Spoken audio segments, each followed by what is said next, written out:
Well, good Friday morning. Another week has come, another week is gone, and we're ready to go into the weekend.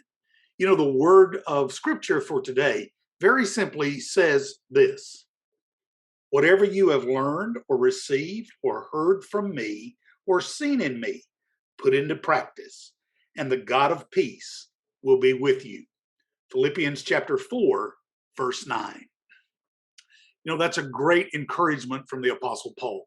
Paul had been through so many things in his life. Yet, if you read further in that chapter, you're going to learn that he had learned the secret of being content. I think one of the things that most of us are missing in our life is a sense of contentment. Now, there's a radical difference between being content and being complacent. Being complacent is a sin.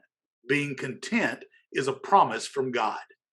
I want you to remember always that Paul had been through so many trying things.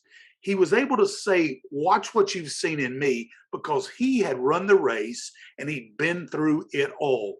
Paul was left for dead. Paul was led over a wall in a basket. He was stoned to death. He spent the night in the sea. He knew what it was to be hungry. He knew what it was to be thirsty. And through it all, he said he had learned the secret of being content. But what does that mean? I think all of us need to strive to learn contentment.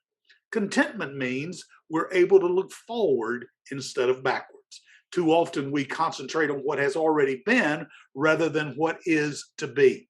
Paul wants you to learn that from him. He lived a life that was content. It was filled with hope. It was filled with joy. It was filled with anticipation. It was an honor for him to live that way. Being complacent is a sin. It means we're constantly looking backwards and saying the best has already been. It's living in a position of resignment and regret. It's a place of horror.